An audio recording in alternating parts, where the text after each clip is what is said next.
nespėjom visai nieko mes. Ar jūs spėjat? Nes nesinori vien tik prie pomidorų sėdėti ar prie paprikos, yra kitų įdomių užsiėmimų, visokių, kaip pamiegoti, pavyzdžiui. A ne? Jo, tai gerai, kad žmona negirdi, tai galim čia pašnekėti. Šiemet pavasaris tas toksai yra labai ilgas ir šaltas toksai.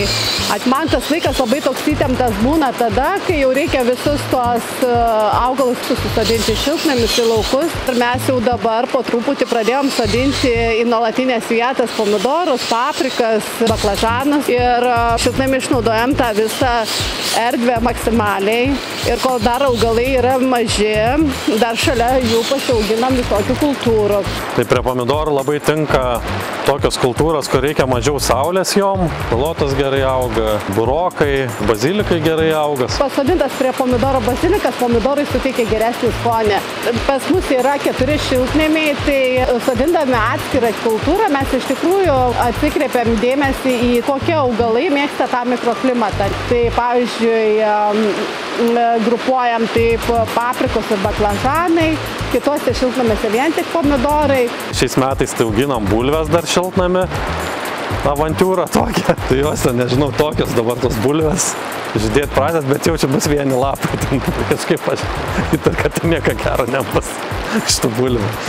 Nu, žiūrėsim, kaip ten bus tom bulviam.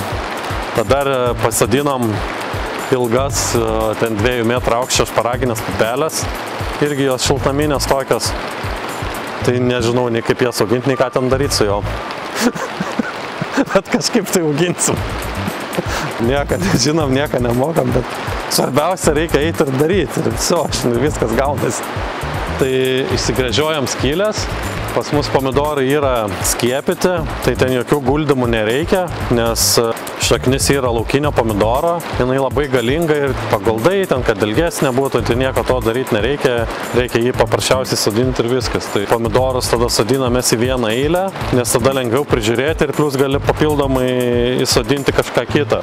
O paprikas irgi šiais metais taip pat sodinam, nors žmona ant manęs labai pyksta, sako, bus negerai, bet aš nepasidaviau toj vietoj ir pernai ką pastebėjom, pas mus buvo labai daug paprikų, jos didelės ir gavos, kai mes pasodinom šachmatais, tai sunku prižiūrėti, nes jos viduj be šansų išravėti, nes jos visos užželia, gaunasi toksai krūmas. Nuskinti irgi ten sudėtinga, nes tu neprieini, tada šakas suraišėt kažkur vieną papriką čia, kitą ten. Man atrodo, kažkokia nesąmonė ten buvo. O su baklažanais, tai žmona laimėjo, jinai nori vis tiek, kad būtų šachmatais. Bet man atrodo, kitais metais aš laimėsiu. Nes bus su paprikam labai gerai. Eksperimentuojamės, ką aš žinau, kaip čia reikia daryti, tai darai vienaip, nepatinka, darai kitaip, bandom ieškoti, kur būtų optimaliausias variantas pagal laiką.